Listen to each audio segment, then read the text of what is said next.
बिस्मिल्लाहिर्रहमानिर्रहीम। जी, अब हम जो टॉपिक डिस्कस करेंगे वो भी एक लॉन्ग क्वेश्चन के तौर पे पूछा जाता है पेपर में, इंपॉर्टेंट क्वेश्चन है।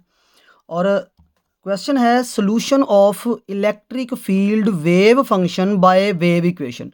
यानी इलेक्ट्रिक फील्ड का हमारे पास कोई एक वेव का फंक्शन है, हमने उसको पुट करना है किस में, वेव इक्वेशन के अंदर। किसकी वेव इक्वेशन? इलेक्ट्रिक फील्ड की वेव इक्वेशन, जो अभी हमने इससे प्रीवियस लेक्चर में ड्राइव की है।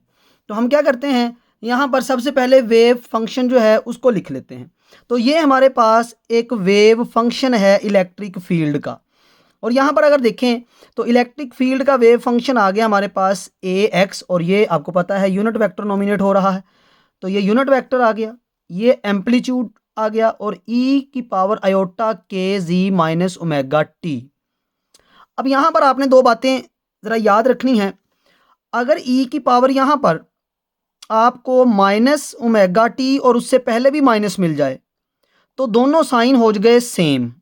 अगर तो दोनों साइन आपको ऐसे सेम मिले, इसका मतलब होता है ये जी की नेगेटिव डायरेक्शन को वेव जा रही है, यानी अलोंग नेगेटिव जी एक्सिस वेव प्रोपेगेट कर रही है, यानी वेव उस डायरेक्शन को मूव कर रही है।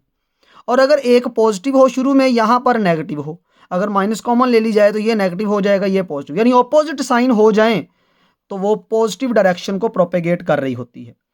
तो ये आपने दो बातें पहले यहाँ पर समझ लेनी है। अब इस वेव फंक्शन के अंदर हमारे पास ए एक्स किसको मेंशन कर रहा है? वाइब्रेटरी मोशन की डायरेक्शन को, यानी किस तरफ पार्टिकल वाइब्रेट कर रहे हैं। और ई नॉट यहाँ पे किसको मेंशन कर रहा है? एम्पलीट्यूड को।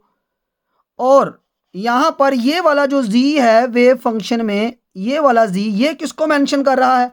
वेव किस डायरेक्शन में जा रही है। अब वेव जिस डायरेक्शन में जा रही है वो है जी एक्सिस। कौन सा? यहाँ पॉजिटिव है तो ये पॉजिटिव जी एक्सिस, यानी ऑपोजिट साइन है तो पॉजिटिव डायरेक्शन को जा रही है। अब इसको हम थोड़ा सा प्रैक्टिकली अगर देखने की कोशिश करें तो हम डायग्राम बना के देखते हैं। ये हमारे पास फ़र्ज़ किया तीन लाइनें बना ली, ये आ गया जी एक्सिस, ये आ गया एक्स एक्सिस, और ये लाइन हमने लेट कर लिया ये वाई एक्सिस है। वेव इस तरफ जा रही है, जिस तरफ वेव जा रही होगी वो है जी एक्सिस। पार्टिकल किस तरफ वाइब्रेट कर रहे हैं? एक्स की तरफ। तो ये इस तरह से पार्टिकल वाइब्रेट कर रहे हैं ऊपर नीचे, क्योंकि हमने ये एक्सिस को एक्स कहा है, तो ये पार्टिकल की वाइब्रेटरी मोशन हो गई। और यहाँ से लेके यहाँ तक जितना ऊपर जाकर जितना नीचे आ रहा है वो उसका एम्पलीट्यूड है, जो कि एम्पलीट्यूड ई नॉट है। अब ये दोनों चीज़ें जो हैं ये होती हैं बेसिकली आपके पास कांस्टेंट। जो असल हमारे पास फंक्शन माना जाता है वो यही होता है, ये ई की पावर वाला। अब हम क्या करते हैं, इसको सॉल्व करना चाहते हैं तो उसके लिए हमें वेव इक्वेशन लिखनी होगी। और वेव इक्वेशन हम लिखेंगे कौन सी? क्योंकि इलेक्ट्रिक फील्ड वाला वेव फंक्शन लिया है तो इलेक्ट्रिक फील्ड वाली हमें वेव इक्वेशन लिखनी होगी। तो हमारे पास इलेक्ट्रिक फील्ड की वेव इक्वेशन आ गई, del square E is equal to 1/c² partial T square. और ई आपको बताया सी स्क्वायर यहाँ पे यूज़ हुआ है, बेसिकली वी यूज़ होता है यहाँ सी इस वजह से यूज़ हुआ कि जो इलेक्ट्रोमैग्नेटिक वेव हैं वो रोशनी की स्पीड से, स्पीड ऑफ लाइट से मूव कर रही होती है, इसलिए हम यहाँ पर सी यूज़ करते हैं। अब ये वेव फंक्शन की जो वैल्यू है E is equal to A X E naught E की पावर आयोटा के जी माइनस ओमेगा टी, ये सारी वैल्यू हम क्या करेंगे, इस इक्वेशन में पुट कर देंगे। जब ये वैल्यू हम यहाँ पर पुट करेंगे तो हमारे पास जो इक्वेशन बन के आ जाएगी वो ये आ जाएगी। हमने सिंपली ई की जगह पर ये वैल्यू पुट कर दी तो हमारे पास ये इक्वेशन एक बन गई। अब इस इक्वेशन की दो साइडें हैं, एक लेफ्ट साइड और एक राइट साइड। तो हम क्या करेंगे, वन बाय वन दोनों को सॉल्व करने की कोशिश करते हैं और ये देखेंगे कि क्या ये जो हमने वेव फंक्शन लिखा है वो इस वेव इक्वेशन को सेटिस्फाई करता है या नहीं करता। अगर करता है तो किस कंडीशन पे करता है, और अगर नहीं करता तो क्यों नहीं करता। हमने ये बात इसमें समझनी होती है। अब हमने ये वैल्यू यहाँ पुट कर दी तो अब हम क्या करते हैं, इसको कैलकुलेट करने की कोशिश करते हैं। तो देखिए हमारे पास लेफ्ट साइड पे अगर देखा जाए तो डेल स्क्वायर है। सो डेल स्क्वायर के बारे में हम जानते हैं किसके बराबर है, partial square partial X square plus partial over partial Y square, और ये partial square over partial Z square.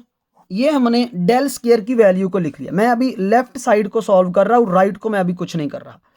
अब हम देखें ई की वैल्यू क्या है, ए एक्स ई नॉट ई की पावर आयोटा के जी माइनस ओमेगा टी।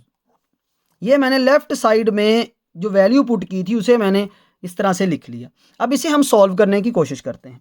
तो देखिए ये यहाँ भी मल्टीप्लाई होगा, ये सारा यहाँ भी मल्टीप्लाई होगा, ये सारा इसके साथ भी आ जाएगा, यानी x के पास भी आएगा, y के पास भी और z के पास भी आ जाएगा। तो जब हम इन सब फैक्टर को अकेले अकेले को लिखते हैं तो ये हमारे पास कुछ इस तरह से बन के आ जाएगा, partial square partial x square, और ये ए एक्स ई नॉट ई की पावर आयोटा के Z minus omega T plus partial over partial ये स्क्वायर में वाई स्क्वायर, और ये ए एक्स ई नॉट ई की पावर आयोटा के Z minus omega T plus partial over partial Z square A X E naught E की power iota के Z minus omega T.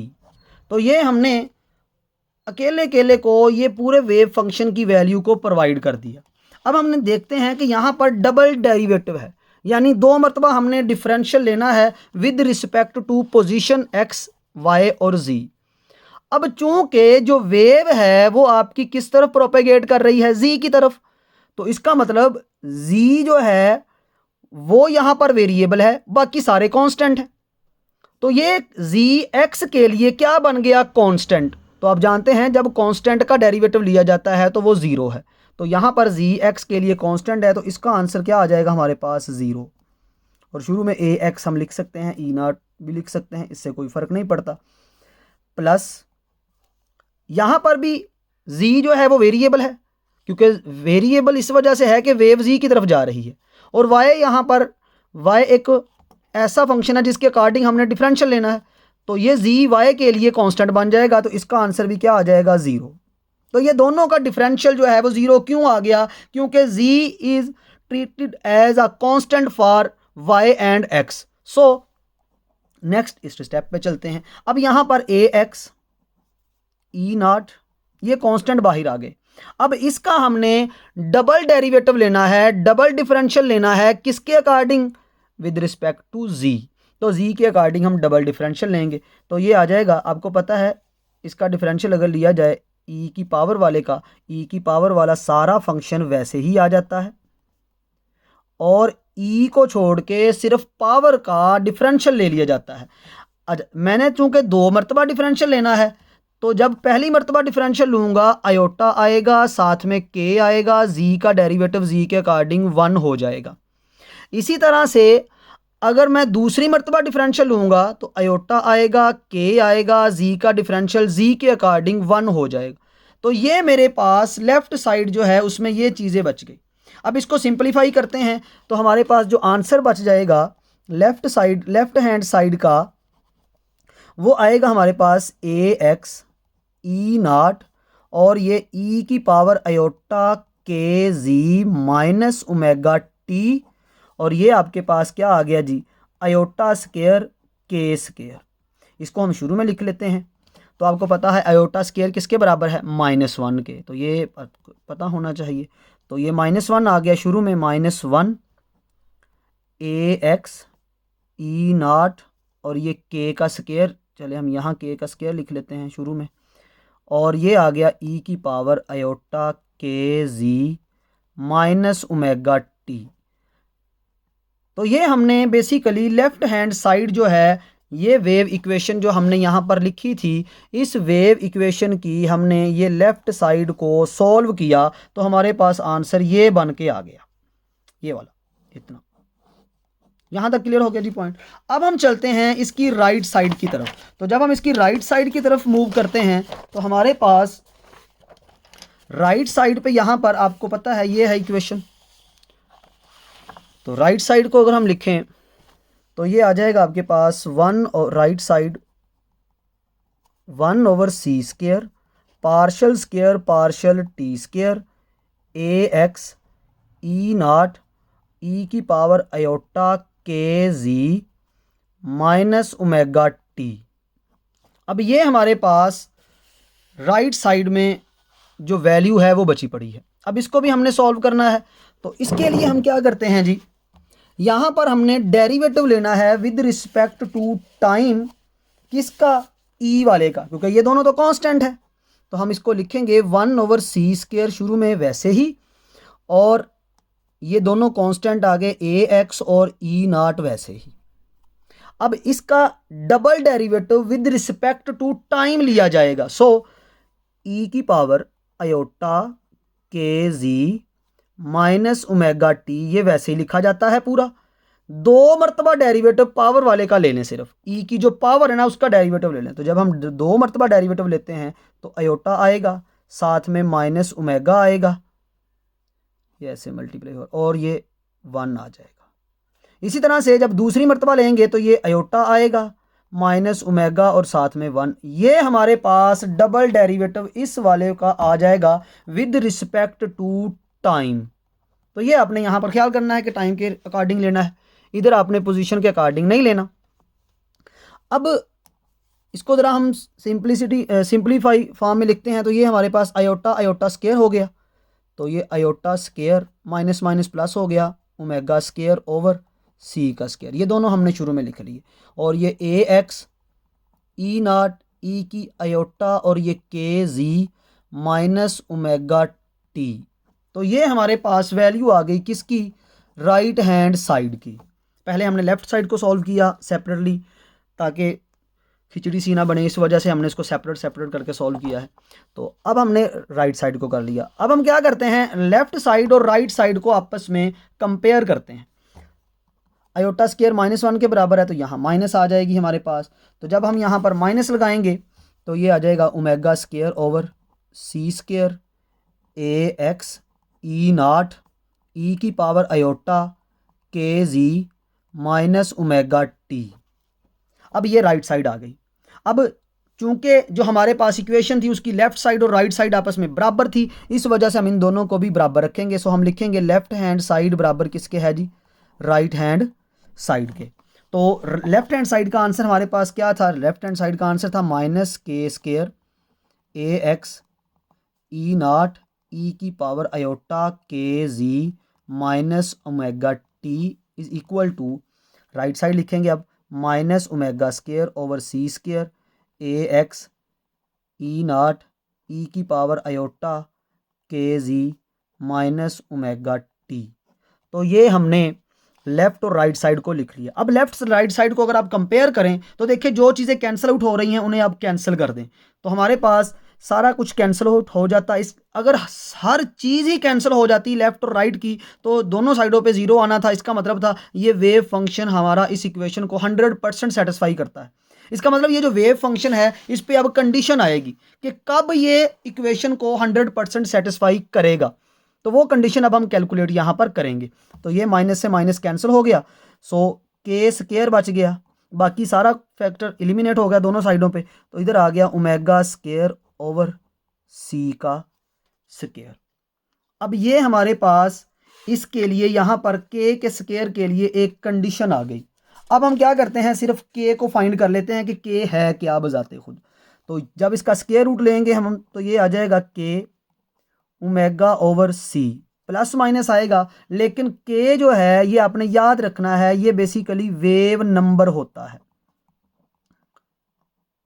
अब wave number किसके बराबर है, ये 2 पाई ओवर लैम्डा के। इसके ऊपर भी डिटेल से मैं लेक्चर इंशाल्लाह बना के दूंगा कि इसका बेसिक मतलब क्या होता है। ये बेसिकली वेव नंबर का मतलब एक फोटोन होता है, एक वेवलेंथ के अंदर फोटोन किस तरह से वाइब्रेट करता है, ये एक अलग टॉपिक है। खैर के हमारे पास किसके इक्वल आ गया, ओमेगा ओवर सी के इक्वल आ गया। तो अब हमें इस बात का पता है कि हमारे पास जो सी है, सी किसके इक्वल है, 1 over epsilon not mu not under root, इसके बराबर है। ये वैल्यू यहाँ पुट करते हैं तो omega 1 over under root epsilon not omega not, ये ऊपर चला गया तो के हमारे पास आ गया omega mu naught epsilon not. तो मतलब ये कि हमारे पास अगर ये कंडीशन हो के ऊपर तो हमारा ये जो वेव फंक्शन है ई वाला वो हमारी वेव इक्वेशन ई वाली को सेटिस्फाई करेगा। तो मतलब इस क्वेश्चन के अंदर हमने वो कंडीशन फाइंड की है जिस कंडीशन में हमारे पास जो गिवन वेव फंक्शन था वो सॉल्यूशन होगा किसका, गिवन वेव इक्वेशन का। यानी ये वेव फंक्शन इस वेव इक्वेशन का उस वक्त सॉल्यूशन होगा जब हमारे पास के इसके बराबर माना जाएगा। तो ये बेसिकली इस क्वेश्चन में हमने बताना था, कंडीशन फाइंड करनी थी। तो क्वेश्चन पेपर में इस तरह से भी आ सकता है, कैलकुलेट दी कंडीशन या find out the condition under which such wave function is the solution of this wave equation. तो ये आपने इसको इस तरह से समझना है, इस तरह से आपने इसको याद करना है।